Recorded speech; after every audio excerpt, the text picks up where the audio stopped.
Hello friends. അപ്പം ഞാൻ ജോലിക്ക് പോവുകയാണെങ്കിൽ ഞാൻ വീട്ടിലെല്ലാ കാര്യങ്ങളും ചെയ്ത് വെച്ച് വീടൊക്കെ ക്ലീൻ ചെയ്ത് മക്കൾക്ക് വേണ്ട ഫുഡൊക്കെ ഉണ്ടാക്കി വെച്ച് മക്കളെ കുളിപ്പിച്ച് വൃത്തിയാക്കി ഫുഡൊക്കെ കൊടുത്തിട്ടേ പോകത്തുള്ളൂ. കാരണം നമുക്കിവിടെ വേറെ ആരുമില്ല ഹെൽപ്പ് ചെയ്യാൻ വേണ്ടിയിട്ട്. നമ്മൾ തന്നെ എല്ലാം ചെയ്തേ പറ്റത്തുള്ളൂ. പിന്നെ ഹസ്ബൻഡിന് സമയം കിട്ടത്തില്ലേ എന്ന് ആലോചിക്കുന്നവർക്ക് വേണ്ടി പുള്ളി ആർമിയിലാണ് ജോലി ചെയ്യുന്നത്. അപ്പോൾ ആർമിക്കാർക്കെന്ന് പറയുമ്പോഴത്തേക്ക് അവർക്കൊരു ടൈം കൊടുക്കും ഫോണിന്. ആ ടൈമിൽ അവർക്ക് ചെന്നേ പറ്റത്തുള്ളൂ. അവർക്ക് അവരുടെ ഡ്യൂട്ടി ചെയ്തേ പറ്റത്തുള്ളൂ. അപ്പോൾ അവർക്കങ്ങനെ എക്സ്ക്യൂസൊന്നും പറയാൻ പറ്റത്തില്ല.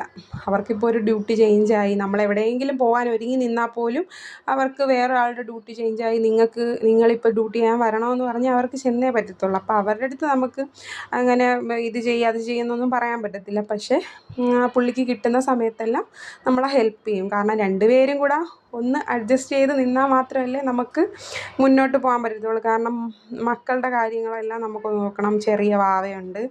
പിന്നെ ഇങ്ങനെ നോക്കിയിട്ട് നിൻ്റെ മക്കളെ ഞങ്ങളന്ന് നോക്കിയില്ലേ എന്ന് കണക്ക് പറയുന്നവരെക്കാളും നല്ലതാണ് നമ്മൾ തന്നെ ഇതൊന്ന് അഡ്ജസ്റ്റ് ചെയ്ത് മുന്നോട്ട് കൊണ്ടുപോകുന്നത്. അപ്പം പിന്നെ ഞാൻ പോയിട്ട് വന്നതിന് ശേഷവും അവർ രണ്ടുപേരെ ഇരുത്തി പഠിപ്പിക്കുന്നതാണെങ്കിലും പിന്നീടുള്ള നമ്മുടെ പാത്രം കഴുകും കാര്യങ്ങളും എല്ലാം നമ്മൾ ഒറ്റയ്ക്ക് തന്നെയാണ് ചെയ്യുന്നത്. എല്ലാ കാര്യങ്ങളും നമുക്ക് മാനേജ് ചെയ്ത് കൊണ്ടുവരണം. കാരണം നമുക്ക് ഇവിടെ ആരും ഹെൽപ്പിനോ അല്ലെങ്കിൽ മക്കളെ നോക്കാനോ ഒന്നുമില്ല. നമ്മൾ രണ്ടുപേരും മാത്രമേ ഉള്ളൂ. അപ്പം നമ്മുടെ രണ്ടുപേരുടെയും ജോലിയും നടക്കണം, നമുക്ക് വീട്ടിലെ കാര്യങ്ങളും ചെയ്യണം. അപ്പോൾ എല്ലാം നമ്മൾ തന്നെ ചെയ്യണം. അപ്പോൾ എൻ്റെ വീഡിയോ ഇഷ്ടമായ എല്ലാവരും ഒന്ന് സബ്സ്ക്രൈബ് ചെയ്യണേ.